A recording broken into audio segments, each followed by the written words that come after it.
Hey friends, welcome to episode 187 of the Fierce Calling podcast. I'm your host, Doris Swift. Welcome to the show. So great to have you this week.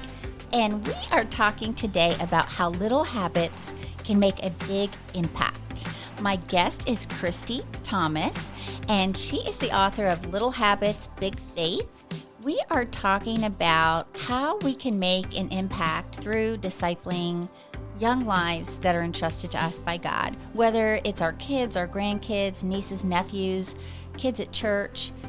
We can be encouraged that while the responsibility of discipleship, especially discipling our future generations, is a little overwhelming and sometimes could feel intimidating, it doesn't have to be. Christie shares so many wonderful stories and tips about how the simplest habits can really change the trajectory of our lives. And that goes for anything really in our life. And I know what Christie shares will encourage, inspire, and challenge you. So listen in while I have a chat with Christie Thomas. But first, too, I want to mention that I am booking for 2025. And if you are looking for a speaker for your next women's event, check out my speaking page at womenspeakers.com or dorisswift.com. And I'd love to have a chat about that. Now, let's get into the show. What is threatening to steal your joy? What is it that feels so heavy right now that you could barely stand? God has a plan, and His plan is to surrender it. Surrender it to Him. It might be a prodigal. It might be a relationship, a marriage, something with your job. So many things. We have so many amazing blessings, but there are so many things in our life that threaten to steal our joy. I'm Doris Swift, author of the award-winning 6-week Bible study, Surrender the Joy Stealers, Rediscover the Jesus Joy in You. And it helps women rediscover the overflowing, ever-present Jesus joy within that fills, empowers, and ripens the fruit that God produces in our lives. Using personal and biblical stories, I share how you can identify your joy stealers, surrender them to God, reawaken the joy within, and share the joy with others. You can do it on your own or with a group. Check it out, friends. Surrender the Joy Stealers. Rediscover the Jesus joy in you. It's available on all the online retailers. It's time to take your joy back. Welcome back to the show, and today I am excited to introduce to you my friend Christie Thomas. She was a children's minister director for over a decade and is now a family discipleship coach to parents who need equipping, support, and encouragement, which I love. We all need help in that department, right? Her devotionals and children's books help parents cultivate faith-filled moments with their kids. And she lives with her husband and 3 boys in Canada. And also, this is great for some of you grandparents out there who really are making an impact on the lives of your grandkids, because this is also an important message for you. Her recent book, released just this July, Little Habits, Big Faith, How Simple Practices Help Your Family Grow in Jesus. And I love it. I'm all about simple practices. You know, so many things are so overwhelming. So this is going to be a great message, and we're going to have a chat about that. Welcome to the show, Christie. Thank you very much for having me today. Thank you. It's great to have you on. And yeah, we're going to talk about this because you also have put out several children's books. And then this book is geared toward the parents or grandparents. And, you're primarily a boy mom and you write for moms, but there are men, also dads, and I'm sure grandpas, that are also gleaning from the message in this particular book that just released. So I would love if you would share a little bit about your story and your background and how you're taking action where your passion, compassion, and conviction intersect. Absolutely. Well, where to start in my story? I think it starts when I was born. No, just kidding. We won't go that far back. You could. When I was in high school and university, I had planned to be a pediatrician. I wanted to go work with kids, ideally not in the Western world. And then I kind of got roped into children's ministry as a summer job. Now, I had been doing children's ministry as a volunteer position for a long time, but then I did it as a summer job. And for the first time, I realized, I'm actually probably more passionate about the spiritual life of children than the physical life of children. And at that point, my trajectory completely changed. So I finished out my science degree. So I have a very useful specialization in physiology and developmental biology. Mm. and then and then I just continued working in churches for the next 14 years or so. And while I was working in the churches, I was the children's ministry director for most of that time. And I also had my own children. So I was really passionate about the spiritual life of children. And that was kind of my passion, was the spiritual lives of children. And then I went to a conference early in my time as the children's ministry director. And at the conference, they kind of laid on us the importance of family ministry and family discipleship. And I thought, huh? I've been spending all this time, you know, helping my Sunday school teachers be great Sunday school teachers and coming up with these fantastic lesson plans and praying over my kids. And you're telling me that I don't even have as much influence as that parent over there who's like doesn't even care. Mhm. But it's true. And that even the most disengaged parent still has more influence than, me and I had the kids for maybe 45 minutes to an hour a week, if I was lucky, if they Mhm. were really regular. For most families, you're looking at maybe 2 hours a month or even 1 hour a month. So I started kind of seeing things from that perspective. And that was just before I started having children of my own. And then I had kids of my own, and I thought, this is a lot different than running a Sunday school class. A lot. it's it turns out that being a really great children's ministry director and being really great at, recruiting volunteers and training volunteers and running a huge, large group session isn't exactly the same skill set as praying with my child at bedtime. Mm. It was harder for me than I thought it was going to be. And I thought, oh, I'm going to have all this time to do this and we're going to do all these fun lessons. And then they would kind of fall flat, or I'd get tired and think, oh, I don't have the time or the energy to do these big fancy lessons. And then I had been doing this like 2-minute devotional with my oldest for most of his life. It was something that I had written because I was creating it for the families in the preschool ministry in our church. And so, of course, I was using it on my own preschooler at the time. And it was like 2 minutes a day. And then he went to this Christian kindergarten, and his Christian school teacher, who had been there for a very long time, said, wow, he sure knows a lot about the Bible. And I Mm. thought, we've just been doing this, 2 to 3 minutes. It's interactive, it's fun, but we've been doing it regularly. We've been doing it almost every night. And so that was kind of the first thing that made me go, maybe I don't have to do the big Sunday school lesson. Maybe that's not the goal anyway. Maybe I don't have to do all the things and be talking about Jesus every 10 seconds in order to be impactful in my child's life. And then there was this class that I had started teaching. I was using a curriculum at the time, and it said, when you're parents have a 2-year-old, you should do this particular training class with them. So I started doing it before I even had my own children. And then, and it was the class was really just about praying a biblical blessing over your child. So it was using other people's stories and other people's perspectives on, just at bedtime saying something like, may the Lord bless you and keep you, may make his face shine upon you and be gracious to you, may turn his face toward you and give you peace. So I taught this class, blithely going along, and once a year. And then after a couple of years, I just contacted the parents who'd been in those first couple classes. And I said, did you actually do that? And a lot of them said, yes, it was so easy that it was, you know, we did it a couple times, and then our kids said, Mom, you have to remember to do that, or Dad, you have to remember to do that. So it was something that was very easily becoming a habit in families' lives. Mhm. And then they started telling me these stories. Like, I had one family tell me after a few years, you know what? My kids stopped having nightmares when we started doing that. They started sleeping better. And so we were able to get them up earlier in the morning. They were happier earlier in the mornings because they were sleeping better. And we were able to do this 20-minute devotional time. So they had for years. Now, this Mm. this was probably 16 years ago they attended my class. So their children are mostly adults now.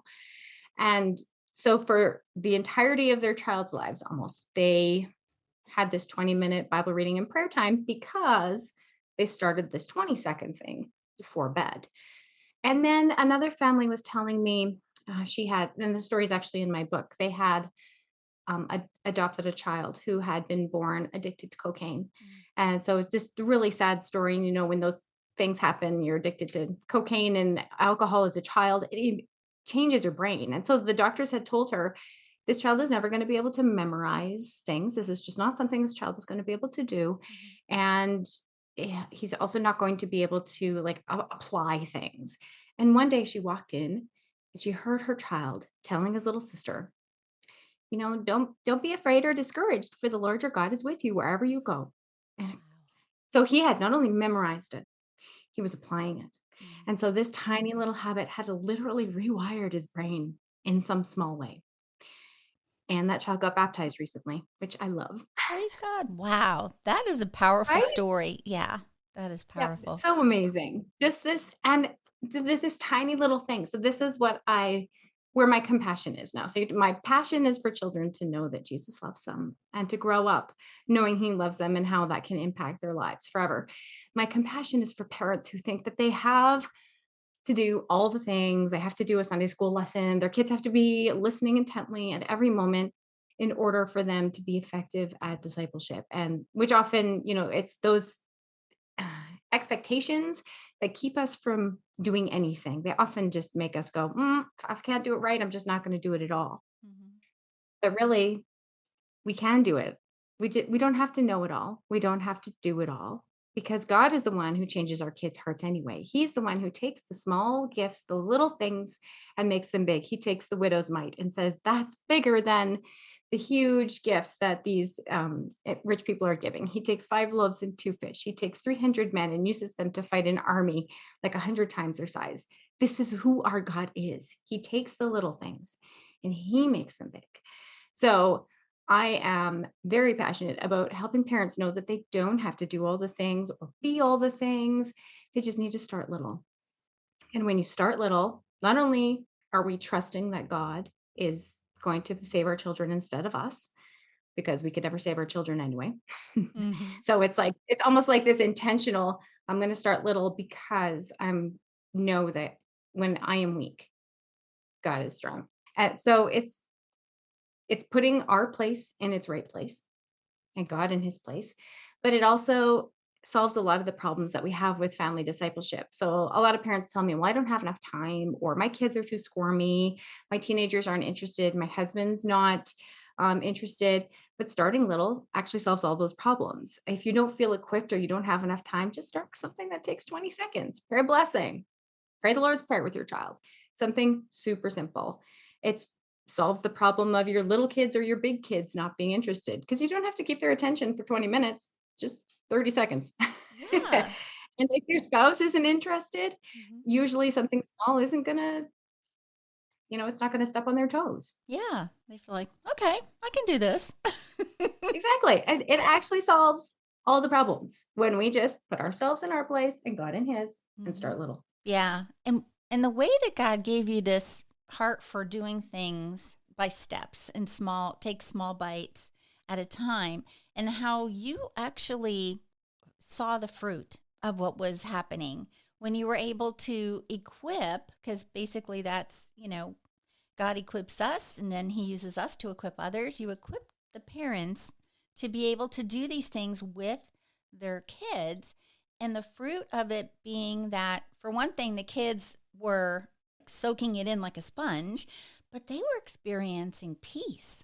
They were not having the nightmares. The mornings were going smoother. I mean, who doesn't want that to happen? I mean, that is incredible. And I love how you started out where, okay, so you were going to be this pediatrician, right? That you would have been a fantastic Fun. pediatrician. But then God moving you toward from the physical to the spiritual. And, and how in the Bible where it talks about where, Jesus said, I don't come for these people. I'm kind of paraphrasing, but I didn't come for the people who don't need a doctor, right? So he's kind of still using you in that capacity in a different way.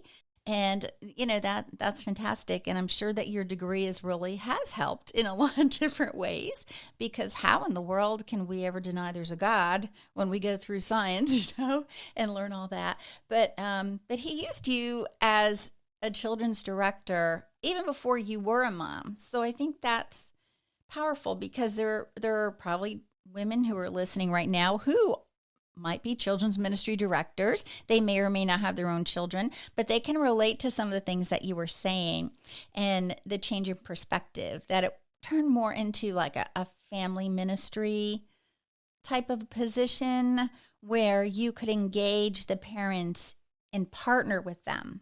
So I think that is really important, being able to partner with the parents. Hey, we could have a Mm. ministry named Partner with Parents.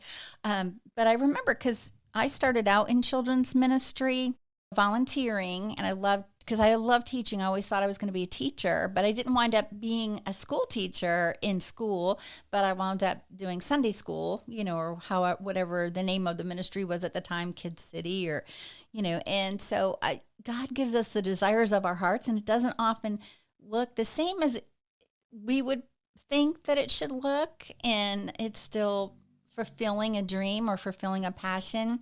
And so, but I was always amazed how there were a lot of children that would come to the class, but the parents never really knew, like even wanted to come in and have a talk with me or meet me or anything. It just seems like parents would or should want to be involved in whatever, whoever's teaching their children or whatever. But I was surprised that a lot of parents didn't, they would just come and pick them up and boop, they're gone. But, people are on their way. They need to go get lunch and all of that.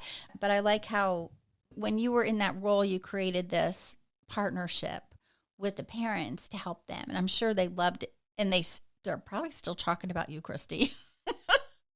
I don't know if they always loved it, because these classes that I did, including the blessings one, basically took the place of their child's class that morning. So I said, if you want your child in children's ministry this morning, you have to stay. Oh. And some of those parents didn't complain. Every once in a while, I had a parent who was like, excuse me. But for the most part, they caught the vision for it. So Yeah. Yeah. And you probably earned their respect after they realized what you were wanting to do.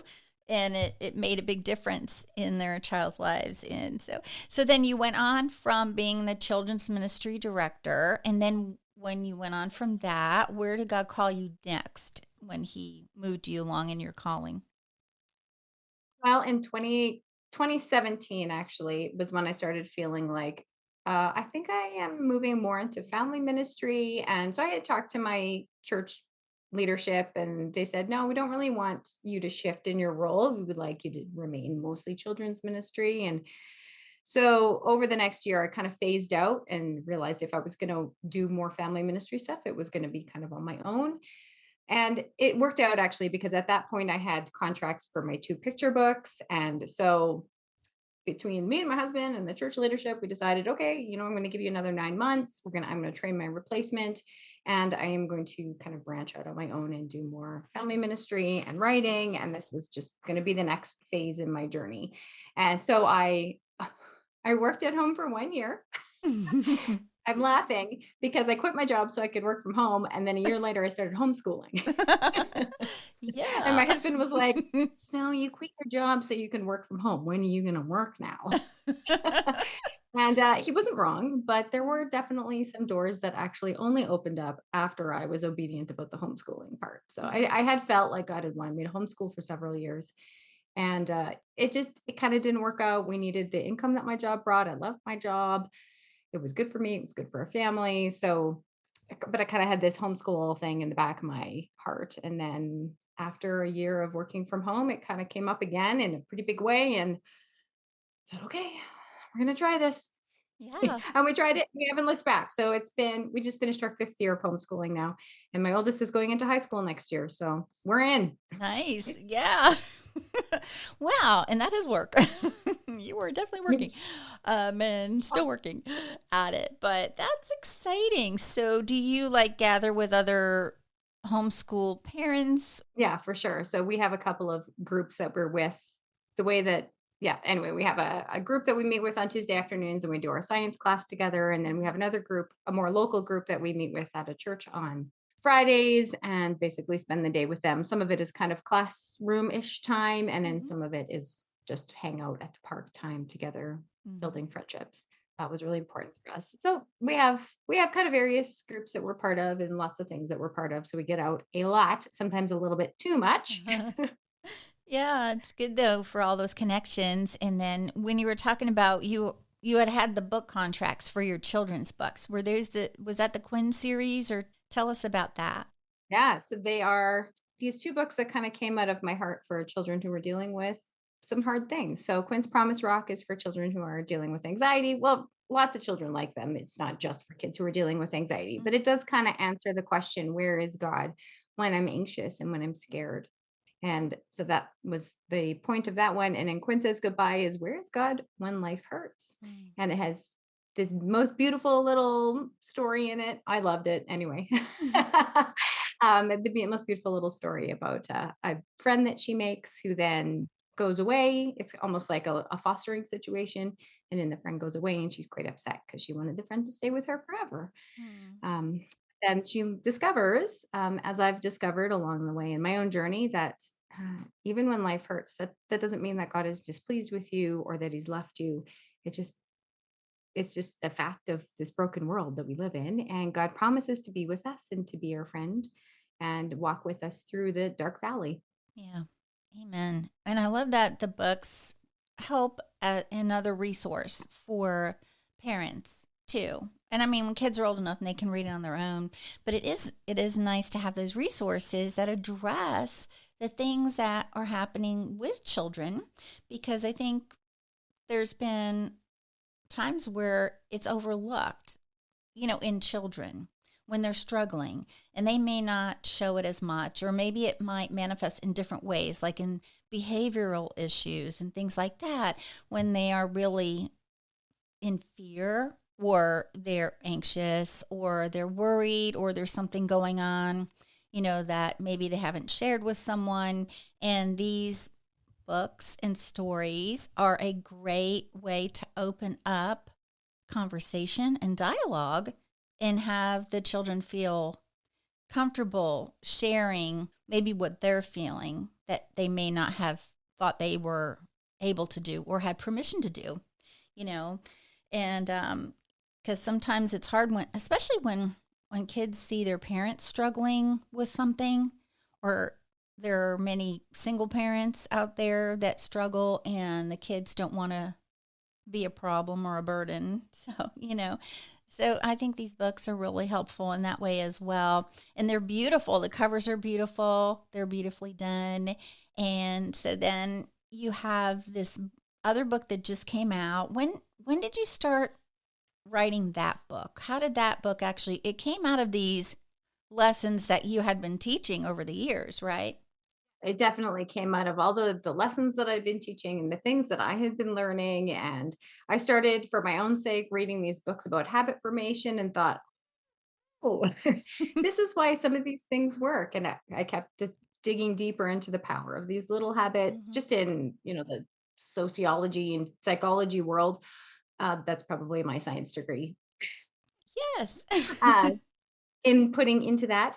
But I started digging into kind of the science behind that, and then started teaching it in. I have a small membership site that I had been teaching these concepts in, and people were telling me stories of how things have been changing. And so there's actually stories in the book from some people from my membership community and other people that I coached on starting these little things in their lives and the impact that it has had on their families. So it's kind of fun that that was part of that. And so I started writing it about 2 years ago, Hmm. and then submitted the book about a year ago. And you probably know how slow this goes. And then Yes. like the next 6 months were the editing phase, and Mhm. then there were 6 months or so of just waiting for the designer and the printing and the distribution, and then finally the book was available. So it was a very, very long process. Yeah. But it's so great too that you are take for the book, you took bits and pieces of tried and true things that were actually like kind of like a test kitchen. Like these are actually working. So you saw that it was working. And as you had said earlier, it is very powerful because, neuropsychology and all these different things, we hear that these things that we learn and continue to change when we change habits and we do, we create good habits and we think on the things like in Philippians 4:8, things that we're told to think on, and we change our perspective, that it does actually physically change the pathways in our brain. That is so like, wow. Can I say mind blowing? I mean, is that ridiculous? I'm going to use that button. Totally think mind blowing. Mind blowing, pun intended. But yeah, so in that, it just kind of lines right up with your original education, your background of how you're fascinated with the sciences and stuff. And now you're doing things that actually help people. You're helping people's minds to heal, especially kids, when you're doing this. And so that is Dr. Christie. Yeah. You are living it out. I'll never officially hold that title, but I will take that. Thank you. Well, and we know that Jesus is the great physician. So he's the one that can heal us. But the way that these positive things can change the pathways. And especially too, when you were mentioning about the child who was born addicted to cocaine, and people can say, like doctors can give diagnoses and all of that based on what they've seen and historic information, but they cannot say what our God cannot do. Like, we cannot take God and put him in a box. He is infinite. He is wise beyond what we can even understand, and we cannot limit him because of our limited human minds. So thank you for bringing that out and sharing that story, because that's really encouraging for someone that's listening who may have a special needs child, or maybe expecting a child that might, that they've been told may have some learning disabilities or physical disabilities, in that, God has the final say, and God creates us, and he knows us. And so he has a plan for each one of us. And so that's great. But I love that the book just came out, as we said, in July. So how has the book launch been going with you, and how are you bringing it out? Because I'm sure you go and speak and do that kind of thing, right? I haven't been doing a ton of that. When I signed the book contract, NAV Press knew that I was a homeschool mom and from Canada. So opportunities to speak are not all that much. I do some speaking locally. So I have some speaking engagements in local churches that I'm doing. And hopefully, I'm going to be speaking at a children's ministry conference in the fall.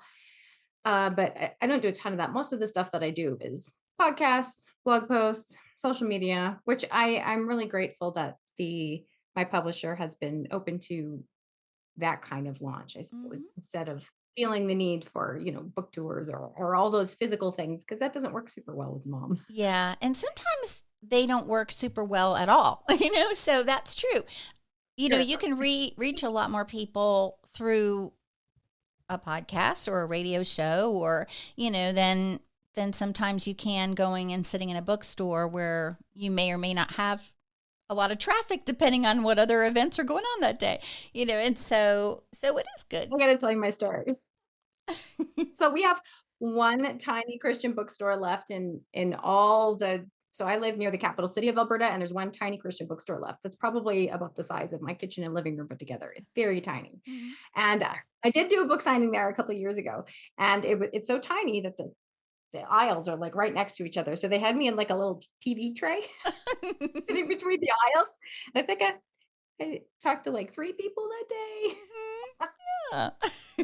So yeah, I would rather send an email to my email list. I feel like, nurturing that is more important than doing things physically. And you have a membership community, and what do you call that? And what kind of activities do you do through that? Well, it's called Hope Grown Faith. And really, actually, a lot of the content from the book is in Hope Grown Faith as kind of the base course, and it's in video format. So it has morphed a little bit when it became the book, and there's actually more in the course than there is in the book. So if people want to go deeper, the book is kind of like the first 2 parts of my video course, and then there's more in there.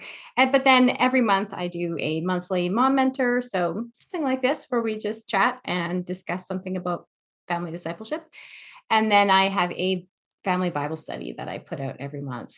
So something that they can use with their children that gets them actually reading the Bible in fun ways. So Nice. that is kind of there's my children's ministry background there. Yeah, there you go. All that equipping. And yeah, it's great that you can reach out to so many different families and make an impact like that, all while you are raising your own family and homeschooling and doing all that at home as well, and writing books and all that kind of stuff too. So is there something that you have found that was really encouraging that you would want to share with someone listening right now? Maybe someone who's struggling with being overwhelmed and wanting to help lead their kids on a daily walk with Jesus, disciple them. Maybe they're a grandparent who are now raising their grandkids or are at least very involved with their grandkids. So, what would you want to say to them right now to encourage them to keep going? Well, first of all, I would say that God does not call people who are perfect and who know all the things. He calls all of us imperfect people who don't know all the things, who don't do things great all the time. But what he can do with you is help you take the small steps. So I would recommend just taking a small step. What is the next right step for your family? So in my book, I talk about, figuring out what the next right step is for your family. Mhm. But some examples might be that, when your grandchildren leave your house, you pray a blessing over them, like the one that I mentioned before. Or when you put your child to bed, you could do the same thing. If you're a parent and you're standing at the bus stop every day with your child waiting for the bus, you could practice a memory verse at that moment, and just a really short one, and just keep practicing the same one until you're both blue in the face. You don't feel like you have to move on every week. Keep the expectations low. I suppose that is generally what I'm telling people is lower your expectations. Mm. Take a small step Hmm. and let God do what he does. Yeah, that's great advice. Lower our expectations. And sometimes we are so hard on ourselves, aren't we? It's like, give Yeah. yourself some grace. Like you said, nobody's Mhm. perfect. And I love your different actionable steps that people can take that are simple. Like you were saying, if they're waiting at the bus stop, or, I always love it when the kids were in the car. Of course, my kids are grown now and they have kids. So I had grandkids and my grandkids are growing. But, having the kids in the car, it's like a captive audience, and it's Yeah. great to have an opportunity to have a conversation with them.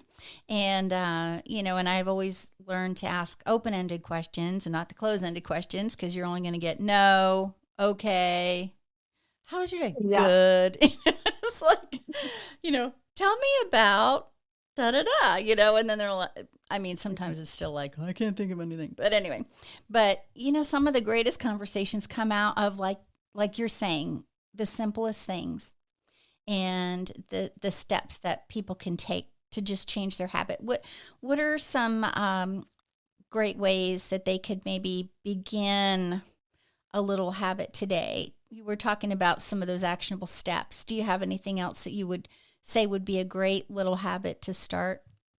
Right. The problem is that it so much depends on your context. So anything that Mm. I say, people will be like, well, that doesn't work for me because da da da da da. Mm. So usually what I say is talk to God, and God is usually impressing something on you. Like there, maybe you've been thinking, I really just want to memorize scripture with my kids and I don't know how to do it. So talk to God about a time and place where you're already with your children that he wants to redeem. So I heard this story once where this family was like, God can't redeem everything, every moment. What about my kids are brushing their teeth? And the leader said, well, why don't you talk to God about it and ask God if he's got an idea for he wants to meet you in that moment. And sure enough, they had this great idea to post Bible verses on post-it notes on the mirror that the kids could read or they could read out loud while they were brushing teeth. And so suddenly a time that they thought God can't possibly redeem that moment can't became a beautiful time of memorizing scripture or just seeing those encouraging notes while they were brushing their teeth. So there I do have a bunch of ideas. Actually, if you go onto my website, you can find lists of little things that you can try. So that probably is the best way to go. I have a free download actually on my website where it's just on the homepage of my website. it says download the Start Little guide. And if you go there, it gives you very specific ideas of things that you could try Hmm. if that is where God is leading you. Great. I love lists, and ideas. Because, like you said, not Yeah. everything is going to work for every family, Hmm. but some things will. And it's great to share ideas because sometimes, somebody might think of something that the Lord used in their life. And it's like, oh, that's a great idea. And then they can try it. But then they might just need to tweak it according to how it works best for their family. It's kind of like when we have a quiet time with Jesus. Sometimes it works in the morning, sometimes it works in the evening. It's not always cut and dry for every person and the same for every person. So I love that you have those things on your site. So if you could share a little bit about. Also in my book, this here is a list of about 50 different little habit ideas that you could do. And there's also a list of different times of day that you could do those things. So it's almost like a mix and match. Yeah, Choose your own that's adventure. fantastic. I love that because sometimes it's hard for people to try to reinvent the wheel. It's like, if someone has a Oh yeah. proven thing that's working well and somebody can suggest something, then that helps everybody. So I think that's great that it's in your book and it's on your website. And so you told us a little bit about what's on your site and what they can grab, but tell us your website, how they can connect with you. For sure. So the best place is just to go to littleshootsdeeproots.com. And I'm also on Instagram at littleshootsdeeproots. And those are pretty much the only two places that I am. Okay. So Little Shoots Deep Roots, if you go to that homepage there, you will find information about both the book and the free downloads that are associated with it. Very good. Little Shoots, Deep Roots. That is amazing. I love it. And I'll have all that in the show notes so the listener can find you and connect with you and grab your stuff and find your books. And they make great gifts too. So you might have, someone who's looking for a book for, a niece or a nephew, or maybe have kids in Sunday school they want to share or get a gift for. So they make great gifts, the children's books, and then of course the one for the adults. That could be also something that can be a tool that a children's ministry director would be able to use for their parents to help them. So I think those are great ways that your books can be used. And I also love that you met Jesus when you were a little tiny shoot. You Nope, I were was. like what, 4 or 5 years old, right? Yeah. And I you just remember remember. kneeling beside the Christmas tree and asking Jesus to come into my heart. And I must have been about 4 or 5 years old. That number kind of sticks in my brain as Mm-hmm. I think it was four. It's probably actually my earliest memory because I don't have, some people have all these memories from when they're preschoolers. I don't. So it's probably actually my first memory. Wow. And that is a powerful memory. That was when Yeah. you made this best decision of your life, Yeah. and you remember the moment that you did it, which is so very sweet, even when you were so small. And, Yeah. we can't despise small things, right? Is what the word says. Absolutely. Small beginnings. We all start small in the beginning. And some of us have not had the opportunity. I mean, some of us may have met Jesus at a young age and have been walking with him since. And some might meet Jesus when they're, 60 years old. So whenever we meet Jesus, it's the perfect time to meet Jesus. And so it's very encouraging. But I wanted to bring that up because I think it's very sweet. And there are children who come to know Jesus through children's ministry that, you have been that had been a big part of your life and your story. And oftentimes there's stories upon stories about children leading their parents to Christ, which is just amazing. So friends, when you're listening to this episode, don't forget to check out Christie's site, Little Shoots Deep Little. Roots. Yes. Got it. Okay. And like I said, I'll put that in the show notes and pick up her book, Little Habits, Big Faith, How Simple Practices Help Your Family Grow in Jesus. Well, this has been amazing. Thank you so much for being on the show. It's been very encouraging. And Right. yeah, do you have any other books in the works going on? Oh, there's always something kind of going on. I'm not sure if I'm allowed to talk about them right now, Oh, though. yeah. Okay. Well, we don't have to talk Our- about that, our- but we'll look out for it. yeah. But if you join, because there's an option when they download some stuff, they can get on your email list, right? Yes. And then they can Yeah. find more about what's going on. So, I can tell you that I do have a book for women coming out very sometime in the good. next couple of Okay. That's just amazing. not parents, just women. Just women. Oh, okay. Devotional. Yeah. Very good. Wow. That's exciting. So I'll have to have you back on when that comes out. All right. Well, thank you so much, Christy. God bless you and your family and the ministry that you have and all that you're doing to partner with God and further his kingdom and getting the word and the message of hope and encouragement out to other people and helping families to disciple their children, which is so powerful. And we'll look out for more from you coming up. And God bless you, and we'll talk soon. We will. Thank you. Thank you so much for listening today. I loved this conversation with Christy. She is just so encouraging, and I hope that what she shares really encouraged and inspired and challenged you to take the next step in implementing little habits that can make a big impact on our faith journey and our walk with Christ. And you can check out her links and her books all in the show notes, and I encourage you to do that. And friend, I just want to share how much I appreciate you listening in to Fierce Calling. I would love if you would rate and review the show. I would so appreciate it. It helps others find it. And again, if you are looking for a speaker for your next women's event, I would love to have a chat about that. And sometimes you might have a speaker in place who may, for some reason or another, need to cancel at the last minute due to unforeseen circumstances. Well, I would love to talk about helping you fill that opening, fill that void, so your event can go off smoothly. So friend, check it out at doriswift.com or womensspeakers.com. And this has been such an amazing show and episode, and I really enjoyed all that Christy shared. And her book is really powerful. You can get it now wherever books are sold. And I hope you'll join me next time when I talk with another woman who's taking action where her passion, compassion, and conviction intersect. Until then, friend, have a blessed week, and I'll talk to you soon.